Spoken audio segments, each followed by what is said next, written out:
Olá pessoal, sejam bem-vindos a mais uma edição do podcast da Acessível em parceria com a DLG Media. E hoje aqui o papo está internacional. Estamos com Emerson Vasconcelos, que é executivo de comércio exterior, vai falar aí da tua experiência no mercado, região, Brasil, e vamos falar de um assunto também que todo mundo está reclamando aqui no Brasil, que é café. Mas esse papo vai ficar para depois. Se apresenta aí, Emerson, seja bem-vindo aqui no canal da Acessível. Bem, muito obrigado, Henrique, pelo convite. É um prazer estar aqui com vocês, poder falar com o seu público. Bem, como você mencionou, eu sou executivo na área de comércio internacional. A gente desenvolve negócios internacionais, tanto na parte de logística internacional, como na parte de negociação, tradings. Ajudamos empresas brasileiras a buscar oportunidades de mercado no exterior, como também empresas do exterior que querem entrar no Brasil. E como o Brasil é um país um pouco complexo nas questões tributárias e legais, todos os países são, mas nós temos nossos desafios. A gente também ajuda as empresas do comércio internacional, que estão no exterior, a virem para o Brasil se estabelecer. Legal. São 35 anos de experiência, né? 35 anos que você está nessa área. 35 anos que eu estou na área geral, eu diria, porque eu venho da indústria, na verdade, né? Eu brinco, eu sou do boy ao presidente, do office boy ao presidente, e hoje sou louco porque eu virei empreendedor, né? Mas hoje em dia nós nem temos mais office boy, né? Os drones estão começando. Primeiro foi a onda dos motoboys, agora é a onda dos drones que estão ocupando essa posição, né? Essa função. Mas eu comecei com 15 anos de idade, comecei na indústria, trabalhando na indústria farmacêutica em São Paulo. Aqui em São Paulo. Trabalhei na indústria por muito tempo, que foi a minha escola. Admiro muito essa empresa que me ensinou muito, que era a Behringer, uma empresa alemã. Aí você começou e... Comecei com office boy e fui crescendo. Passei primeiro pela área financeira. Trabalhei quase 8 anos na área financeira, cuidando de custos, controladoria da fábrica. Fui responsável pela contabilidade gerencial da empresa. Não sou contador, sou administrador, mas eu cuidava do time e aí tinha um contador da empresa que assinava, né? Era o meu chefe. Fui para a área de supply chain, aí onde entra o meu conhecimento da logística internacional também, porque aí eu fui responsável por logística e distribuição no Brasil. E com essa oportunidade no Brasil me chamaram para trabalhar no exterior. Aí eu fui para a Alemanha, trabalhei lá 4 anos com eles na Alemanha. Na Alemanha. E da Alemanha fui para o México, do México eu pedi para voltar para o Brasil. Coisas que você pode falar assim dessa tua experiência na Alemanha e no México, que você...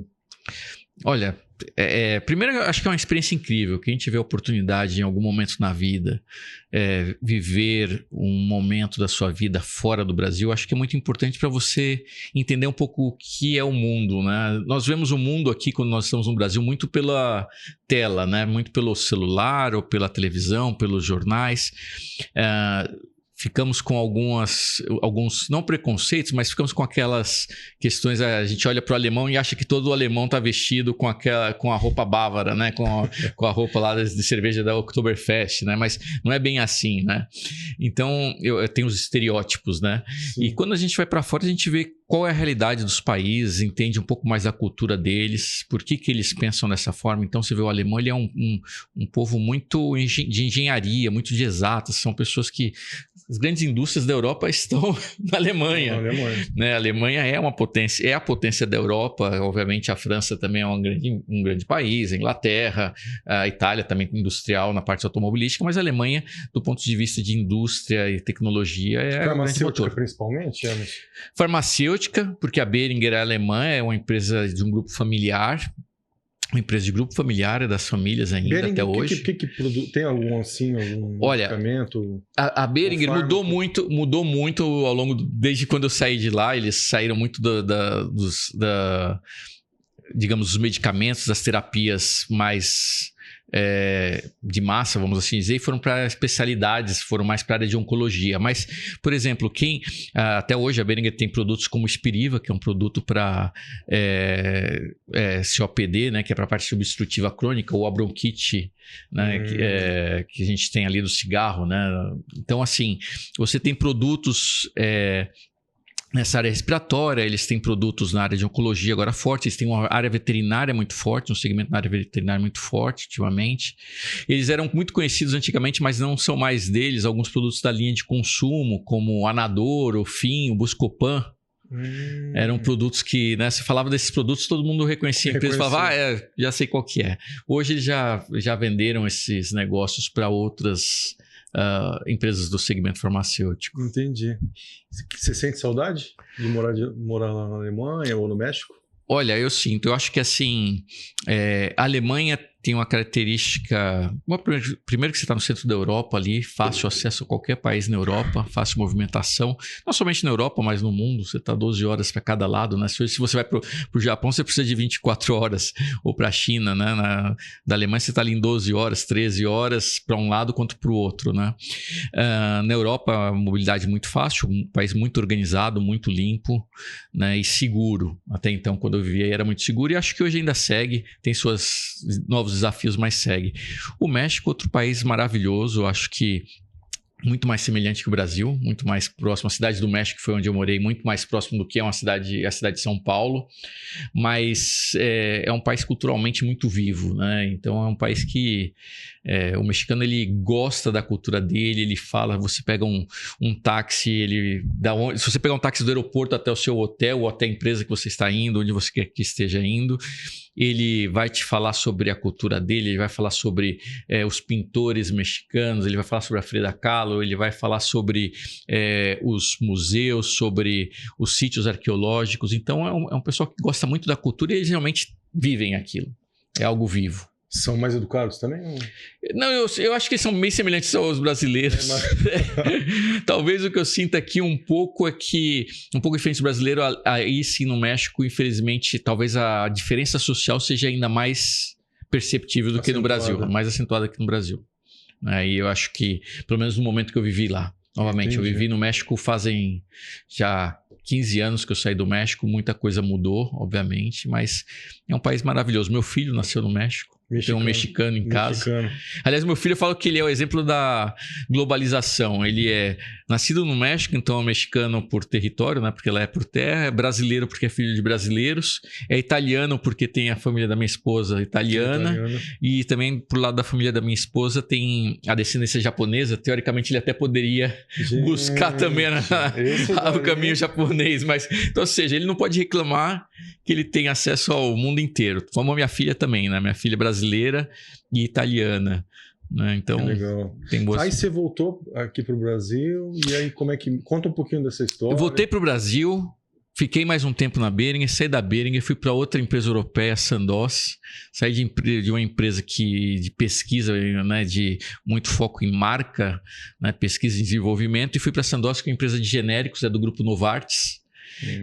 Mas é o braço da Novartis focado em genéricos. Fiquei lá um pouco tempo, aí eu comecei a minha carreira como executivo liderando empresas. Fui chamado para uma empresa americana aqui no Brasil, a Catalent. Hoje é uma empresa na época ela era do grupo Blackstone, hoje ela é uma empresa do grupo Novo, da Fundação Novo, que é dona da Novo Nordisk Farmacêutica, da Novozymes, que hoje se chama Novonesis, mas que eu também trabalhei nela, e da Catalent. E a Catalent fazia serviços, desenvolvia produtos, fabricação para a indústria farmacêutica. Então, por exemplo, produtos como tudo que vai em cápsulas gelatinosa, 85% do mercado era fabricado por nós. Nossa. Então, multivitamínicos, como produtos como Gerovital, da MS, tinha os produtos da Bayer, né, multivitamínicos da Bayer, acho que se me recordo chamava Materna, você tem os Advil, tem vários produtos em cápsulas gelatinosas nós produzíamos.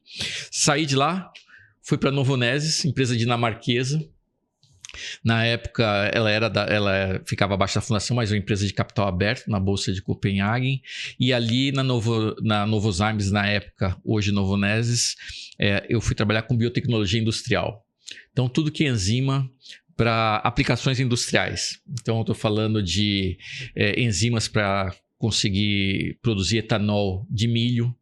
Todas as fábricas de etanol de milho basicamente usam as enzimas da Novonesis. Etanol de primeira geração também para partes do processo do etanol que vem da cana-de-açúcar. Produtos para lavar roupa, né, que tiram as manchas. Então, várias aplicações industriais. Eu conheci muita coisa.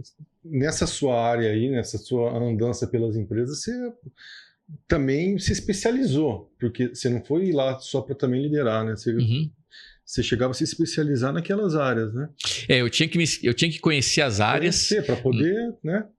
Você tem que aprender, e eu sou uma pessoa que gosta de aprender. Aquela história que a gente escuta muito hoje nos jornais de lifelong learning, eu sempre fui a minha vida inteira antes mesmo de escutar essa palavra.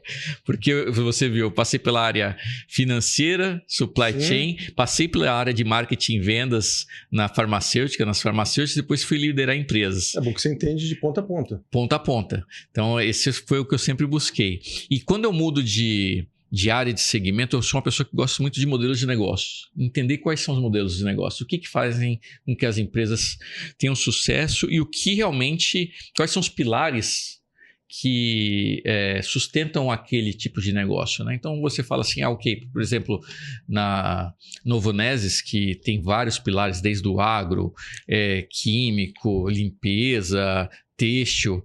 Então, cada área tem uma razão que pode causar impacto no teu negócio, quer seja crescer vendas ou cair vendas. Então, por exemplo, se você tem um produto que a enzima normalmente é um produto relativamente um valor mais alto do que a química tradicional, mas você usa muito menos. Então, do ponto de vista total de custo do teu cliente, ele reduz o custo do cliente. Mas normalmente o cliente usa, ou as indústrias que aplicam esse tipo de solução, eles usam em produtos premium. Então, se a gente tem um problema de mercado, economia, aperta o bolso, o consumidor ele sai desse produto premium e vai para um produto mais barato. Ok, foi para um produto mais barato. Nessa indústria você começa a perder dinheiro. Na outra indústria, o consumidor brasileiro começa a usar mais álcool no carro porque o preço está melhor do que a gasolina. Sim. Tem soluções para etanol. Você precisa ter a solução. Essa indústria cresce. Exatamente, tem que ter saída. Então, foi um tipo de negócio muito interessante porque eu pude aprender que você não precisa se desesperar. Alguns negócios caem, outros sobem em determinados momentos, né? Mas você precisa ter essa solução dentro da tua empresa. Você precisa ter essa visão. Tem que ter a solução e a visão. Então, assim... Antes. Então, você... Antes da merda acontecer. Quando você pensa em negócios, eu acho que isso é uma coisa... Às vezes, agora eu sou empreendedor, né? E mesmo... Né, às vezes, em casa de ferreiro, espeta de pau, né? A gente fala. Mas, assim, o que eu tento sempre trazer para os meus negócios atuais é tentar entender o que está impactando aquele negócio, aquele mercado naquele momento. E o que pode impactar no futuro. Né?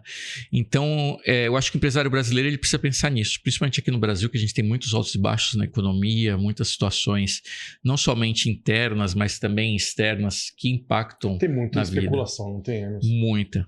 Tem muita gente que ganha dinheiro só com especulação no Brasil, eu creio, né? Tem muita, e assim, e isso não somente no Brasil, lá fora também. Mas aqui, assim, realmente, talvez até pelos tipos de negócios.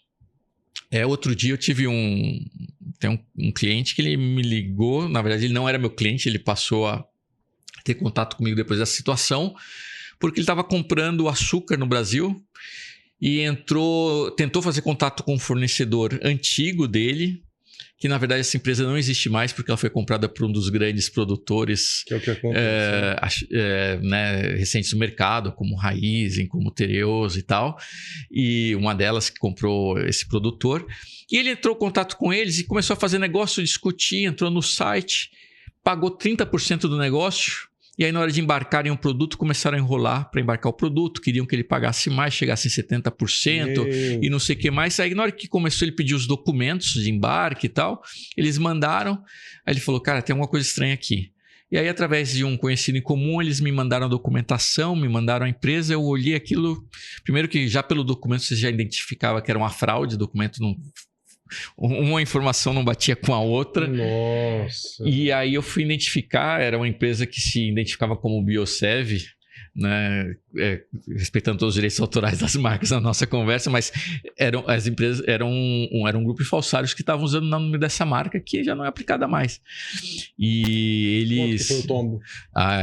Uns 30... Não foi muito porque a gente estava falando ali de uns 2 containers de açúcar, 3 containers de açúcar, mas acho que foi ali, eles perderam em torno de uns $20 mil, alguma coisa assim.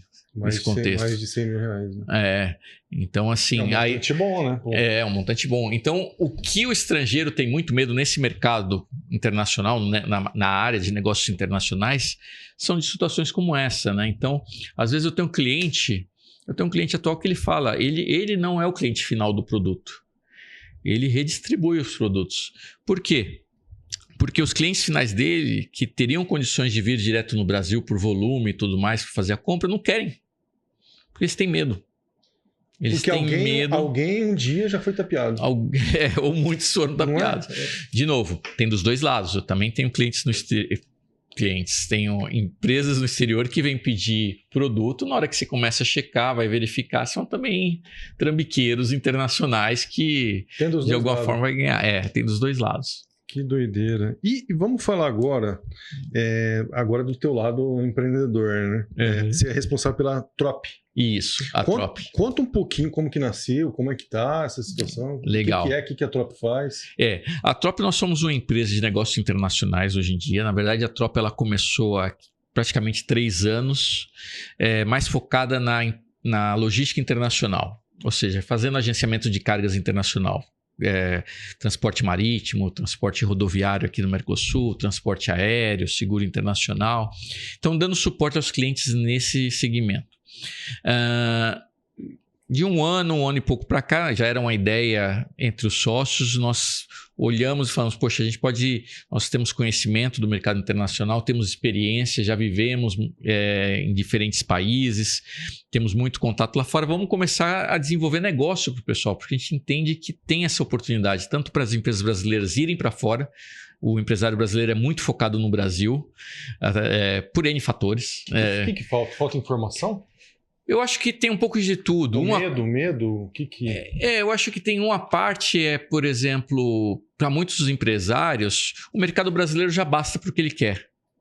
Então ele não pensa nessa expansão. Deixa eu ir... Para pagar ali as coisas, tá sobrando uma grana. Exato, tô bem, tô com minha casa, tô com meu barco, tô com meu sei lá o quê, tá feliz. E o mercado internacional, óbvio, exige também entendimento, conhecimento, exige que você fale outras línguas, exige que você entenda regulamentações de outros países, entenda o sistema financeiro para poder receber e pagar as coisas em outros países. Então, eu acho que acaba gerando uma certa preguiça nesse ponto. Uma crítica construtiva, né, a nós empreendedores brasileiros, porque o mercado internacional é enorme, tem muitas oportunidades. E você vê a China, eu lembro, eu fiz o meu MBA em 2004, 2005. E o meu MBA foram nos Estados Unidos, na Alemanha e na China. Eu tinha aula nos 3 países. E na China, na época, um professor meu, ele virou e falou assim, quem é a próxima potência do futuro? O Brasil ou a China? Literalmente ele falou dessa forma. Eu era o único brasileiro da turma. O restante era tudo alemão, chinês, de outras nacionalidades. E ele soltou essa? E ele soltou essa. Quem que vai ser o próximo grande tigre, né? E na época o Brasil tinha condições na mão de ser o grande tigre. 2005 a gente estava ali com commodities com preço bombando. Petróleo, capital, né? Foi ali no primeiro governo do Lula, né? Independente de política, não quero entrar na discussão política, mas nós tínhamos a faca e o queijo na mão e perdemos. Essa é a realidade. E você vê, os chineses, eles se desenvolveram, eles... Pode falar o que quiser da China, não tomo partidos de pontos de vista político, eu penso numa forma econômica. Economicamente, independente que seja um país comunista, é o país comunista mais capitalista que eu já vi no mundo. Sim. Né?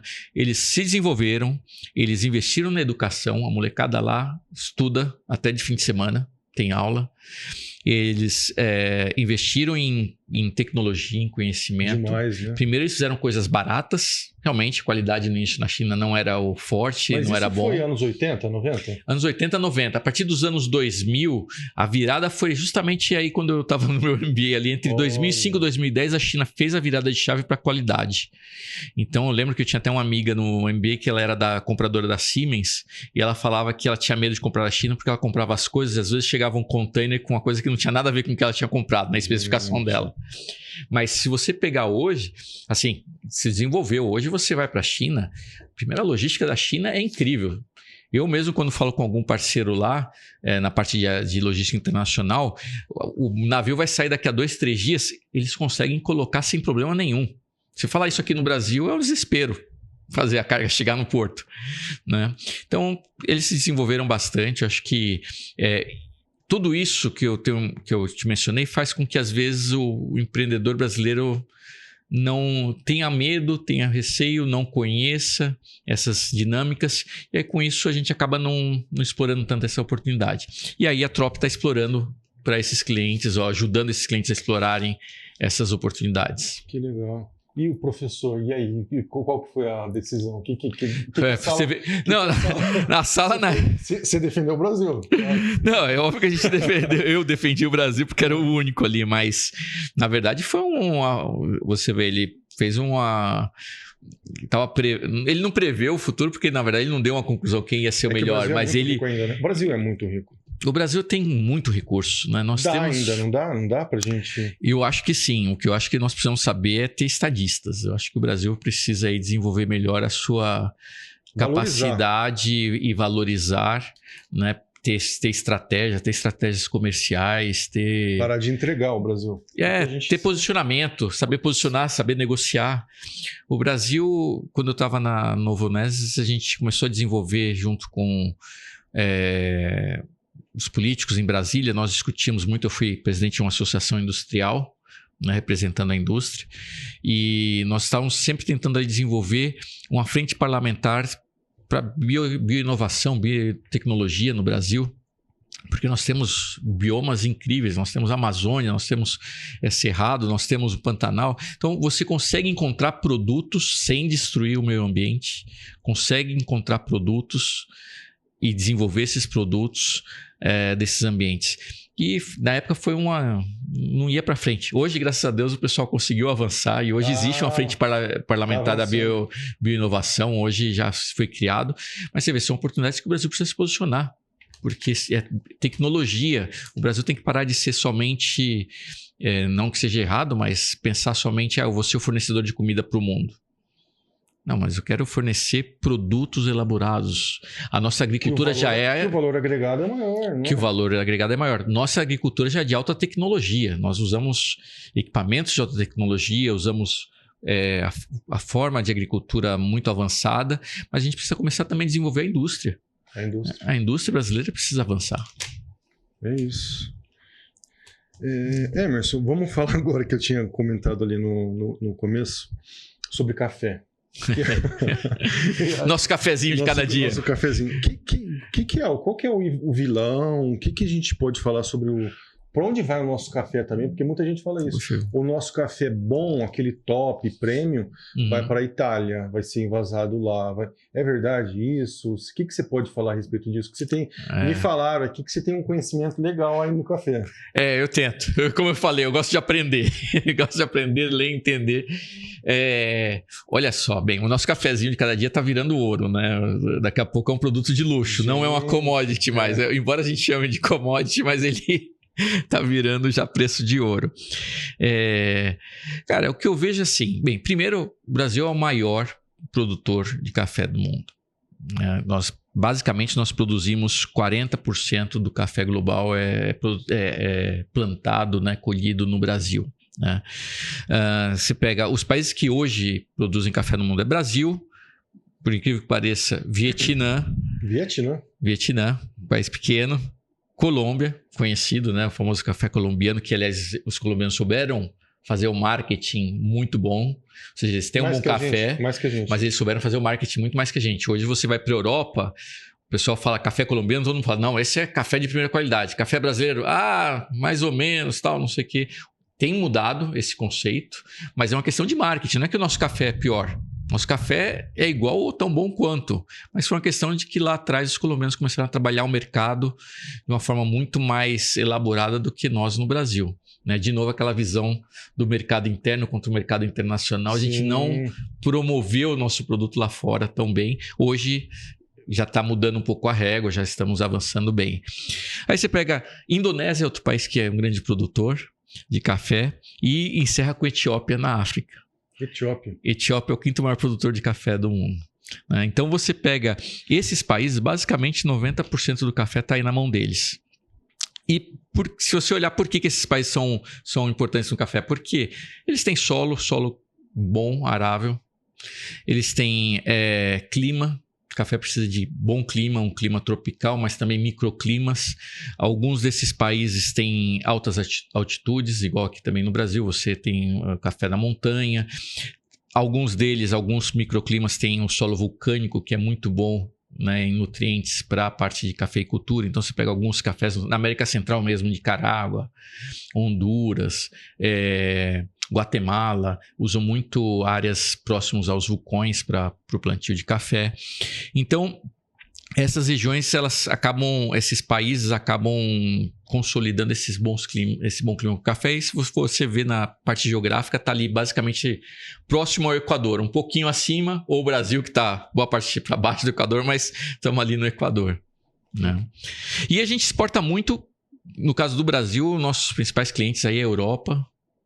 A Europa é um grande consumidor global de café. Itália vai muito. Itália vai muito, mas vou te falar que o principal é a Alemanha. A Alemanha tem muita... Porque a Alemanha, como eu te falei, é um país de industrialização, tecnologia, tem muita torrefação na Alemanha e eles fazem a torrefação lá e reexportam café para outras partes do mundo. Então, é isso que eu digo Esse café pode voltar para cá com um preço bem mais caro. Pode voltar para o nosso próprio café. Da Lavazza, por exemplo.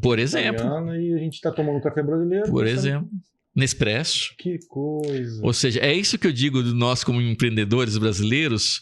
Ao invés de nós mandarmos o commodity e comprar ele já industrializado, como inverter um pouco esse contexto e já mandar a tecnologia industrializada e não estou falando que não Vamos tem. Vamos vender, né, em euro e ganhar em euro, né? Isso, ganhar na tecnologia, desenvolver a tecnologia no país, né? E aí quando você olha, você perguntou quem, né, os consumidores assim de café. E esse preço, existe especulação nisso? O que você acha que a gente pode falar, Emerson? O que eu posso dizer é o seguinte, olha só, pensando no que eu mencionei agora há pouco da globalização, né? Às vezes a gente olha o preço do café aqui na nossa padaria e fala, o café está ficando caro. O Brasil é o problema. O Brasil, como um dos maiores produtores, ele influencia sim no preço global do café. 40% da produção global está aqui. Agora, os impactos do café são múltiplos do preço do café. Desde especulação, como você falou, mas a especulação ela começa quando começam alguns sinais de fumaça. Quais são os sinais de fumaça? Bem, primeiro, o clima. A gente fala, mas o clima cada um toma seu partido. Tem gente que fala que o clima é o que é, tem gente que fala que não, que nós estamos impactando o clima. A realidade o clima tem estado diferente.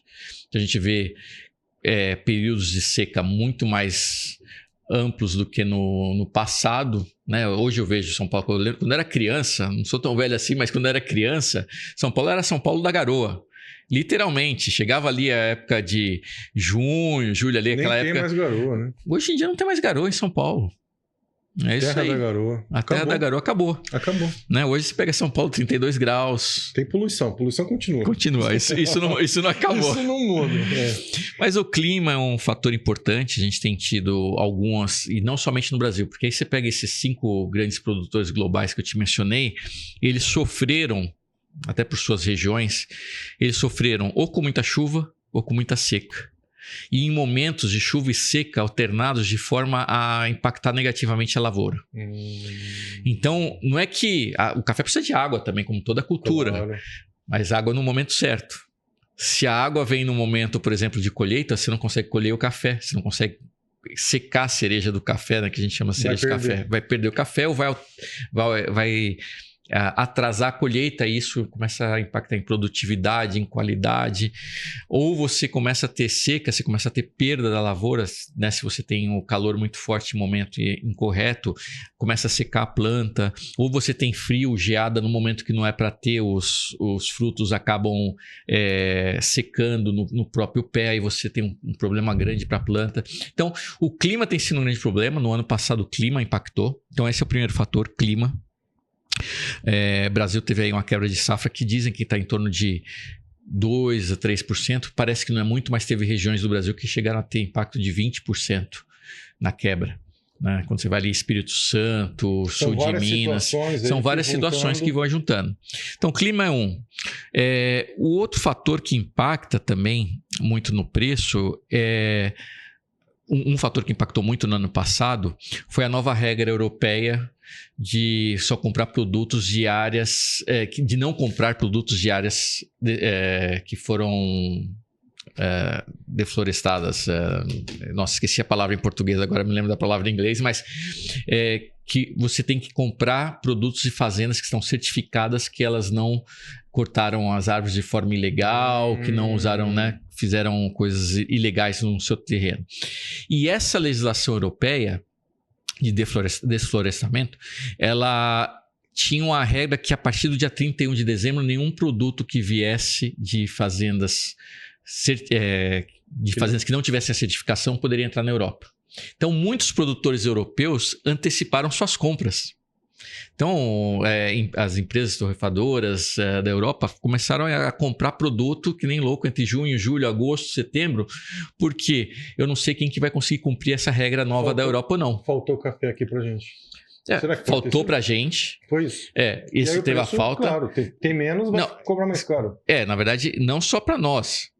Você tem uma oferta e demanda descompensada. Sim. A demanda do café aumentou de tal forma e tão rápida que a oferta não conseguiu cobrir. E aí os estoques de regulamentação, né, que a gente tem normalmente mais de 20 milhões de sacas por ano, hoje está nos menores estoques dos últimos 25 anos. Então o que você fala? O mercado está pedindo café, eu não consigo entregar e o estoque que eu tinha está diminuindo. Aumenta o valor. Opa, risco de falta. Risco de falta, aumenta o preço. Aumenta o preço. Então, esse é um segundo fator. Terceiro fator que impacta não no nosso custo de forma direta, mas no custo internacional, é a logística.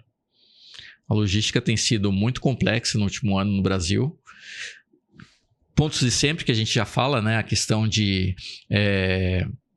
a questão portuária, que os portos precisam de uma renovação, precisam de Isso é uma briga constante. Uma briga constante. Uma briga constante.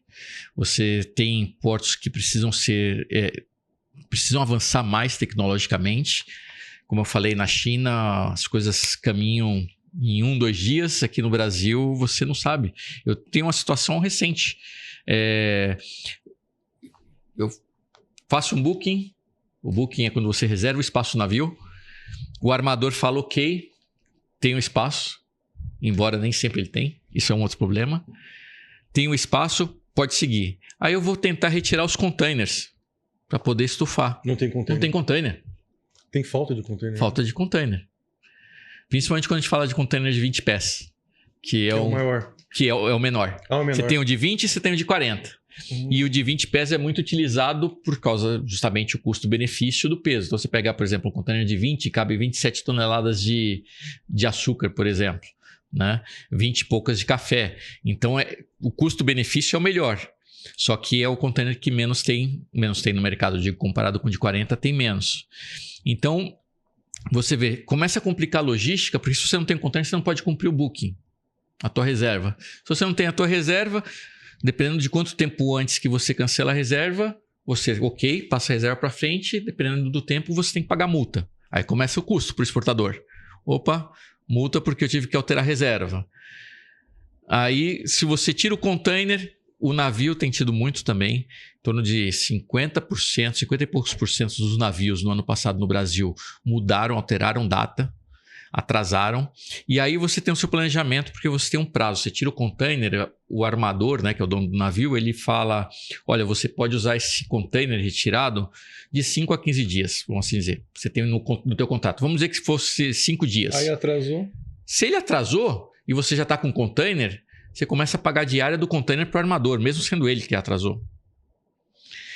O custo do Brasil, de novo, sobe. Então, o custo do Brasil que o pessoal olha é isso. E aí você vê tudo isso, clima, a questão que aconteceu no ano passado do contrato europeu, ou da regra europeia, que no final das contas, no dia 14 de novembro, se não estou enganado, foi postergada por um ano. Ou seja, fez toda uma pressão no mercado. Quando chegou em 14 de novembro, quando o mercado já estava estourando no preço do café, eles postergaram a regra, né, para o final desse ano para grandes empresas e para junho do ano que vem para pequenas e médias empresas. Mas esse foi um fator, a logística é um outro fator. E o que acaba acontecendo também, que a gente tem que entender que não só o café, mas os mercados eles são cíclicos. Então, quando o café não está dando muito dinheiro, ou nas épocas que não dá muito dinheiro, o que acaba acontecendo com agricultores? Eles mudam a cultura. Planta outra que dá mais dinheiro. O que tem acontecido hoje na Ásia muito. O produtor asiático tem mudado muito para sair do café, entrado na borracha, que tem dado mais dinheiro, tem entrado em cacau, que dá mais dinheiro, lucratividade. Então, para eles está dando mais lucratividade, eles saem do café e entram na outra cultura. Para você voltar para a cultura do café, na hora que você saiu, cai a tua oferta.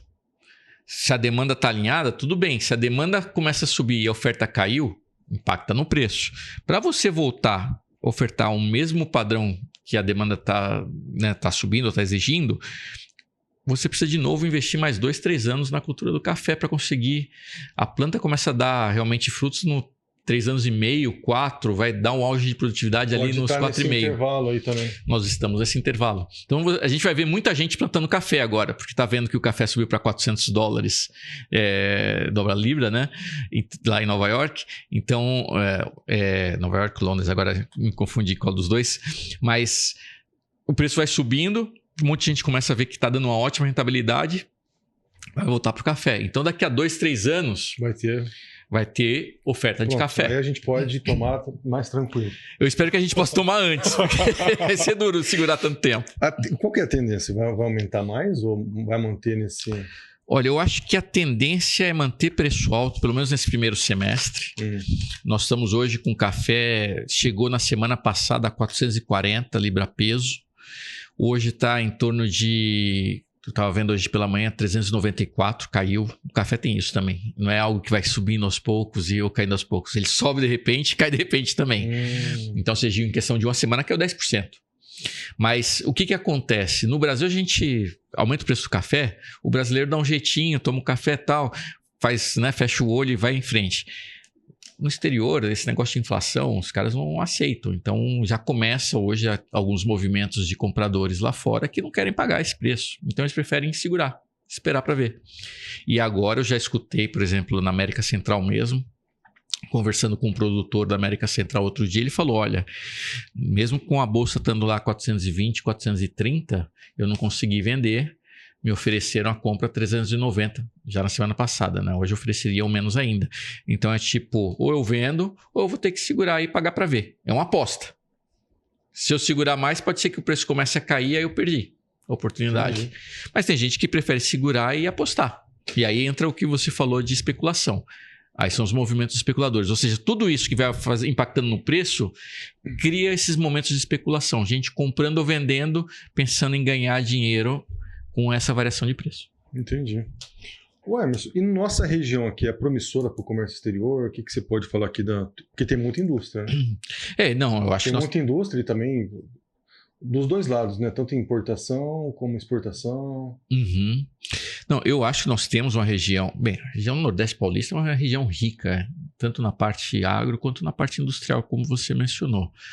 O estado de São Paulo é um estado rico, né? Demais, né? No sentido rico, não somente em riqueza de PIB, mas em questões de tecnologia, de oportunidades, né? Então, eu acho que nós temos sim uma grande oportunidade exportadora. Obviamente, o commodity é sempre no Brasil a mina dos olhos, porque traz volumes, traz divisas para o Brasil e é hoje a tela, né? Ou a forma de apresentar o Brasil no exterior. Então você vê o açúcar brasileiro, ele tem também exportação grande, né? Os grandes produtores aí de açúcar têm seus escritórios no mundo inteiro vendendo açúcar do Brasil. Soja, milho muito forte ali, mais pro norte nosso aqui, para o centro-oeste, né? Norte aqui da nossa região. Mas nós temos também a indústria local que tem oportunidades. Tem uma indústria de suco que outro dia nós estávamos conversando, que fabrica sucos concentrados. Eles exportam 80% do negócio deles. Olha! Você entendeu? Então, assim, a mentalidade desse empresário foi bem interessante. Ele se adequou ao mercado internacional. Talvez um equilíbrio melhor ali entre 40% e 60% pudesse garantir com que ele, né, 40% no mercado nacional, 60% no internacional. Então você fica coberto na parte do dólar ou moedas fortes, né? E coberto no Brasil. Se dá um problema no Brasil, você tem lá fora para te segurar. Se dá um problema lá fora, você tem o Brasil para te segurar. Aí que entra o especialista para poder balancear o negócio, né? É isso aí, né? Então nós temos muita oportunidade de sucos. tem algumas bebidas brasileiras alcoólicas, até que pro exterior também. Indústrias de bebidas aqui na nossa região, acho que tem grandes oportunidades aí. Então, tem muita chance aí pro empresário brasileiro exportar. O que falta, você acha? Porque eu falo assim, porque algumas indústrias aqui da nossa região mesmo, né? Até a questão de comunicação, porque a gente está aqui num podcast de comunicação, falando de comunicação. Elas eu não vou citar nome aqui, mas indústrias grandes que exportam para fora e nem conhecem o trabalho de uma assessoria de comunicação, por exemplo. O que será que falta? Estratégia. Eu acho que o que você tem que desenvolver como empreendedor, como empresário, primeiro é a estratégia. Estratégia virou uma palavra, infelizmente, às vezes é muito falada. Às vezes o pessoal fala estratégia e não sabe o que significa, o que está por trás da palavra estratégia, né? E às vezes o pessoal acha que estratégia é algo para você montar em um período do ano e colocar na prateleira atrás da sua mesa e de vez em quando pegar e ver o que está acontecendo. Ali, tem uma estratégia. Não, eu acho que assim, tem que ter estratégia, tem que buscar entender mercados internacionais. Pode ser através de consultorias como a nossa, de empresas como a nossa que ajudamos a entender. Ajudamos a penetrar em determinados mercados, pode ser de forma direta, sozinho, buscar conhecimento, entender do comércio internacional, quais são as formas de fazer o comércio, quais são as formas de receber, enviar dinheiro, como eu mencionei. Acho que falta também vontade de execução, ou seja, também não é fácil. Você não vai sair, fiz a primeira exportação, fiz a segunda, a terceira, a quarta, né? Às vezes nós somos muito imediatistas, nós empreendedores somos muito imediatistas, queremos ver o negócio. Desenvolver mercado é gradativo. Sim. No Brasil, na tua língua, na tua forma de comunicar, você já tem, né, os seus desafios. Imagina você levar sua marca para um outro país, outra língua, outra cultura, e aí entra, como você falou, assessoria de comunicação, de marketing, são primordiais para você entender como é que funciona a mentalidade de quem vai consumir o seu produto lá fora. Quer seja uma indústria que vai comprar do seu produto como ingrediente, quer seja o consumidor final. Então, acho que construir uma estratégia conectando comunicação, entendimento de mercado, o preço no nível correto. Porque não adianta pensar, eu vou vender para os Estados Unidos, os caras podem pagar dinheiro, então eu vou dobrar o preço. Deixa eu pedir mais. Não tem tonto, né? Não existe. Não tem mais isso. Não tem. O cara vai... O verdadeiro rico é aquele que sabe o valor do dinheiro. Claro. Não que gasta. Sim. Não gastão. Ô Emerson, você morou fora um bom tempo. Erros e tem mais de 35 anos na área de como executivo, como diretor de empresa e agora, como você comentou, como empreendedor.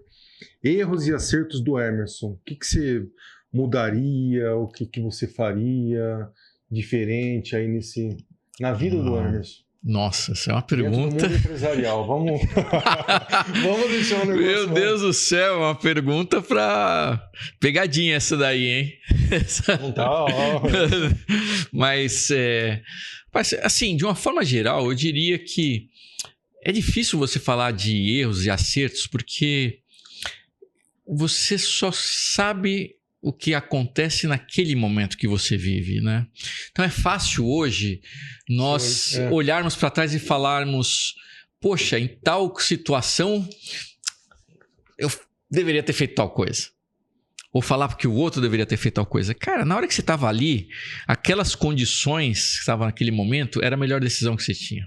Então, por exemplo, tem gente que fala para mim, poxa, mas você decidiu voltar para o Brasil? Pô, né? Na época, eu lembro até o meu sogro brincou comigo.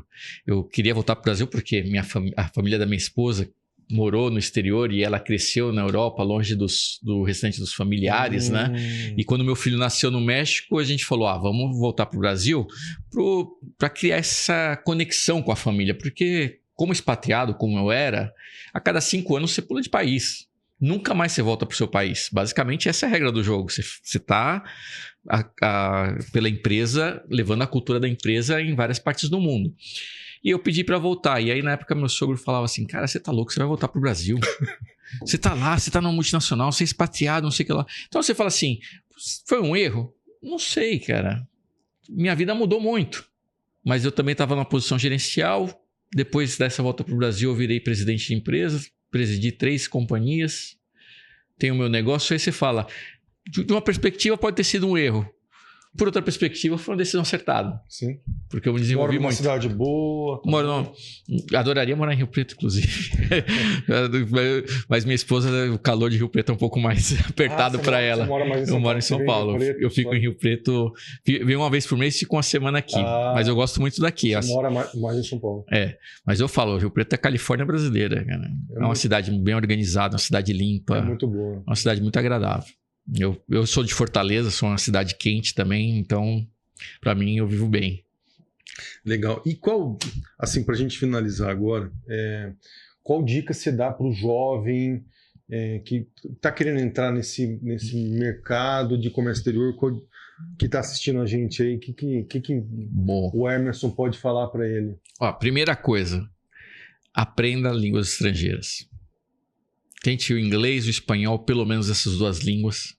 Acho que é crucial para você poder se movimentar em volta do mundo. Mandarim? Cara, o mandarim, todo mundo fala do mandarim. Mas não... eu não vou falar para a gente aprender o mandarim. Seria o ideal você falar o mandarim, mas é uma língua muito difícil. Inglês já dá para... Porque com o inglês você vai em qualquer parte do mundo. Em espanhol você vai praticamente não, na América Latina inteira e parte da Europa. Se você tiver a chance de aprender o francês, e o alemão, aí você cobriu boa parte do mundo já nas línguas de negócios, né, que falam em negócio. Mas pelo menos fale o inglês. Você vai em qualquer parte do mundo falando inglês, aprende, entende, documentos, é tudo em inglês. Outra coisa é se interesse pela cultura dos outros países. Entendam, negociar no mercado internacional não é negociar com outro brasileiro.